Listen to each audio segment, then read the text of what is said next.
snack. Me and you gonna have a little chat about books.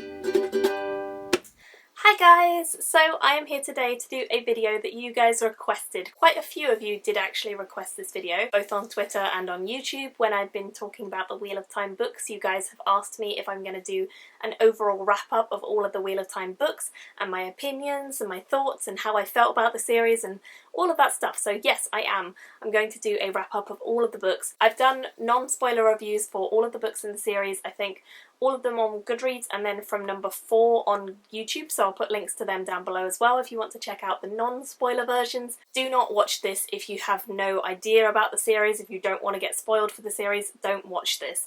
But if you have read the series and you want to watch this and you want to hear my thoughts, then definitely feel free to watch this video and comment below and leave me all your thoughts as well. With all that said, let's get started. Book number 1 in the Wheel of Time series is called The Eye of the World. It's by Robert Jordan. Initially, I believe this was intended to be either one book that was huge or a 3-book series trilogy that was huge, and in the end, it ended up being a pretty long series with a grand whopping total of 14 books. So it's a long one. Each of the books in the series average around 800 to 1,000 pages. Some of them are a little bit shorter, some of them are a little bit longer, but roughly those are the average numbers that it's between. This one, for example, is 814, whereas the 14th book is 1005. I started this series a long time ago. I think I started this series way back when, maybe 2011? I think it was around then that I started it. It might have been 2012. But I definitely started it quite a long time ago, at least 3 years, and it's taken me all of that time to read the whole series. I wanted to collect these editions because, as you guys can see, these editions have different colours on the tops and I just really like them, and the fact that they each have different colours on the front cover for the name and all of that. You can see that they're battered. Some of them I bought used, some of them I bought new, and they're battered. They're battered to hell because they honestly are just, you know, mass market paperbacks. They're not the greatest quality, but I love them. I will always treasure them because these are the editions I read it in. So the first book, basically in the first book we meet our main 3 characters. Our main 3 characters are Rand al'Thor, Perrin O'Bara and Mat Cauthon. And these 3 characters are our main characters throughout the whole series. They are the ones who have to go on this big epic adventure to defeat the Dark One.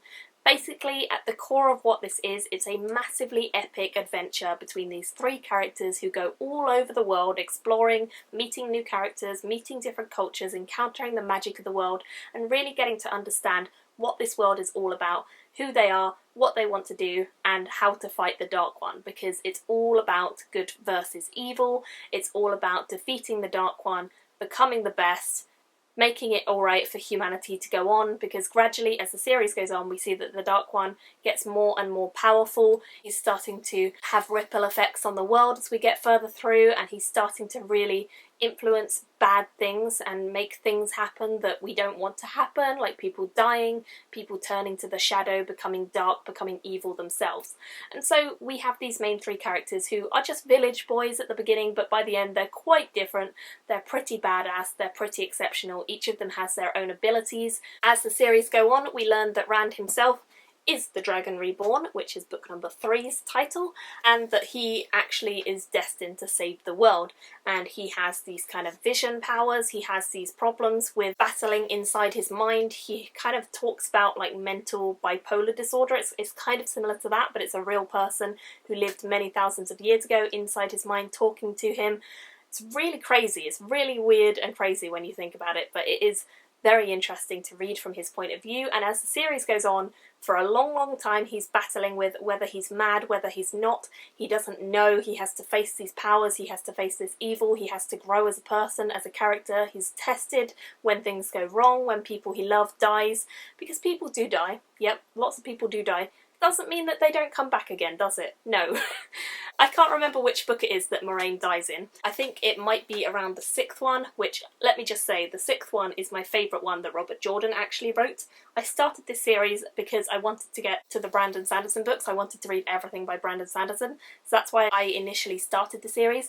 But I ended up falling in love with Jordan and his world and the way that he wrote and everything about him. I know a lot of people give Jordan criticism. They say that he hasn't developed the world enough because he just goes on these rambling, long tangents and torrents, and he gives you masses of information about the way that Nynaeve tugs her braid, or the way that her clothing is constantly ruffled, or how the females of this story aren't strong enough because they're all dependent on men, and there's a lot of criticism surrounding that sort of thing. For me, I think it's about how much you enjoy the story. If you don't enjoy the story because these things are really bothering you, I wouldn't read it. I don't think it's worth it. I don't think it's worth wasting my time on 14 books that are all chunky as hell and just hating it. Why would I do that? I wouldn't do that. So honestly, I think if you like that sort of thing, or you can at least accept it and be like, well, that is stylistically how Robert Jordan writes and I'm fine with it, then you'll be fine with the series. I didn't have a problem with it. I think there are moments where the females in this are really crap, and there are moments where the males in this are really crap. I do not think it's specifically limited to females being terrible.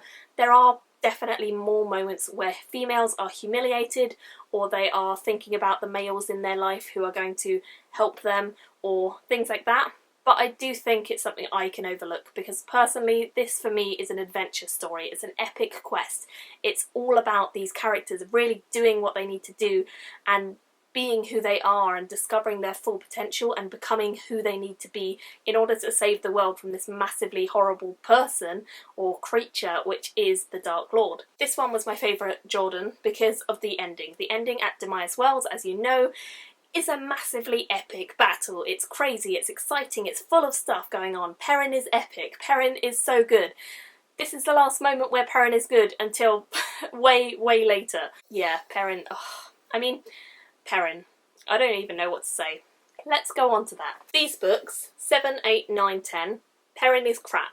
Perrin is crap in these books. I really liked Perrin when we first met him. I was loving the fact that he was discovering who he was. He was starting to uncover that he's got this wolf connection, this ability. He can go into the wolf dream.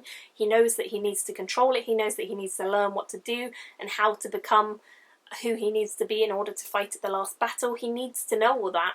And yet, in these books, 7, 8, 9, it might be 8, 9, 10, I don't know, but wherever Perrin and Fael get separated, whether that's 7 or 8, I can't remember, oh my gosh, I wanted to kill him. I wanted him to die, because I was so fed up of him mooning over Fael. I could not deal with it. By this point we have the Ashman, at least, which I was really enjoying seeing the Ashman and the way that the Ashman were brought into the story. I thought that was all really cool. I'd never even anticipated that there could be a Black Tower, and the potential for that was so exciting.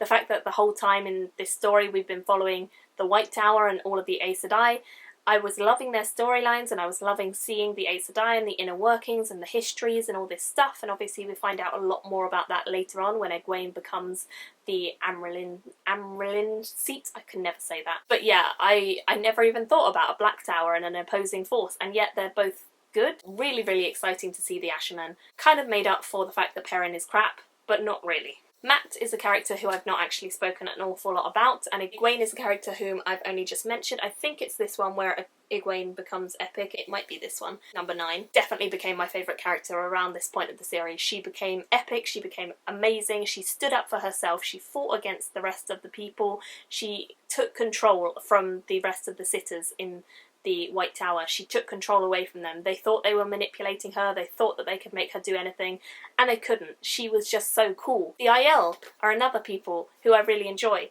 The Aiel are amazing, or the Ael, whatever you want to call them, are amazing.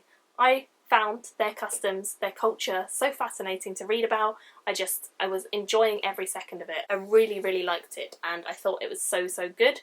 Number 10, didn't really care for. Number 10 definitely is one of the books that is the slowest. There is some interesting stuff going on, but honestly it's so slow, it really dragged. I only gave this 3 stars, I think, because it just was not for me in terms of like progressing the plot. It doesn't do a lot of it. I know some people have even said I could have skipped this. I didn't really want to, because I was like, you know, I want to power through, I want to read all of it.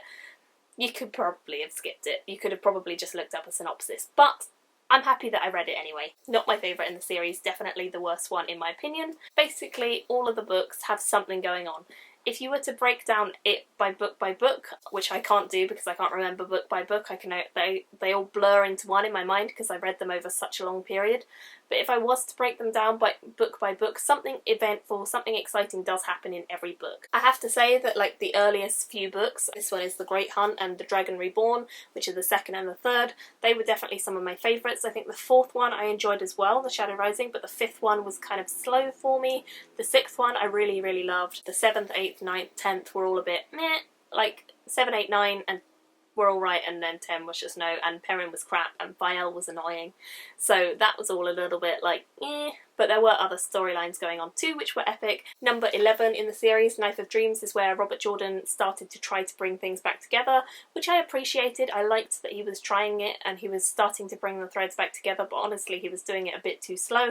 And then of course he very tragically died, and so he actually left a lot of notes for someone else to continue the series. His wife then chose for Brandon Sanderson to be the one who would continue the series, which Brandon Sanderson, being a long-term fan of the series, was happy to do. By this point of writing, there were supposed to be 12 in the series, so Robert Jordan, when he died, was supposed to have only had one more book in the series. When Sanderson came in and took over, he noticed the amount of notes that Robert Jordan had, and he was like, yeah, this is not going to happen in one book. So he decided it needed to be 3 books longer, and that was fine because I think it needed every word that he put into the last 3 books. 12, 13 and 14. Best books in the series in my opinion, although I did love the first few and number 6, these are definitely exceptionally good. I'm so happy I got to the end of the series. I thought it was very, very, very well done. Basically, book 12 is Matt's book. I haven't really spoken about Matt because I know a lot of people love Matt. I had real problems with Matt as a character to begin with. I didn't really care for him anywhere near as much as I did about Perrin or about Rand. I was really enjoying Rand and Perrin, and I didn't really think that Matt was an interesting character. When it got to this point of the series, he was pretty damn interesting. I really did love his character in this book, and seeing the way that his luck influenced things and seeing them go and battle the Aelfin and the Elfin was really, really cool. I think that was in this book. It might have been the next book. I don't know, everything's blurring. But honestly, whenever that was, be it this one or the next one, it was fantastic and exceptional, and I loved it, and I thought all of that adventure was just epic. I also really liked seeing him with Tuon. I thought that they were just such a dynamically interesting mix, and they just bounced off of each other so well and entertained me, and I had a great time reading about the two of them because Matt is so sarky, so funny, and he thinks he knows everything when he doesn't always, and Tuon's pretty much the same. She thinks she knows everything too, so they're just very funny as a couple. We also have, of course, Elaine, who is a major character, and Avienda. I really enjoyed Elaine and Avienda. I thought they were great characters. I know a lot of people think Elaine is an annoying character. Up to this point, I can see where people are coming from. I think, you know, she does have her moments where she acts a bit like a spoiled brat, and Avienda, I mean, I wouldn't say Avienda's spoiled because she's from the IL and they've never really had anything in their life. They're both characters that people say are not written as well. I really enjoyed Elaine, especially as the series went on and it got more and more interesting as it did so. When she started having Rand's babies, I mean, I know a lot of people would be like, oh, she was only used for Rand's babies.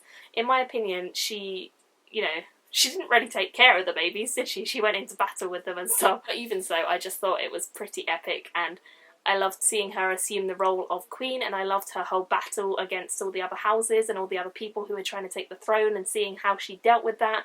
That was all really, really cool too. So I did really enjoy her, and I loved the fact that she and Avienda had this bond, that they constantly were to each other like best sister wives, and I thought that was such a strange, interesting concept that Jordan brought in. There were so many concepts that he brought in that were really, really interesting. I can't remember which book it's in. This is going to be the story of this video. But when we meet the Windfinders and we meet the Sea Folk and we see the kin, all of that was so cool. I loved meeting the kin. I never anticipated that that could happen. And I really loved that Egwene integrated them into the tower eventually, and that was so cool. Obviously they were needed in the last battle, so that's great. Book number 13 is Perrin's story. This is all about Perrin. He is a badass. I loved what he was doing. I loved seeing him in the Wolf Dream. I loved seeing the way that he evolved as a character, and he got to really understand, and he got to face off against Slayer, even though he's not great against Slayer and he loses. He still got to face off against him, and I really, really enjoyed just getting to know the Wolf Dream and discovering how similar it is to Tel'aran'rhiod, and that was just so cool. So there was so much going on in this that was just, Perrin became a badass again. I'm so happy that Sanderson obviously felt the same way as many fans and was like, right, Perrin needs to be a good one again, we love him. So happy that that is what happened. And finally, number 14 in the series was amazing. It was all focused on the last battle. It was all exceptionally well done. It was all very, very well realised and very thought out.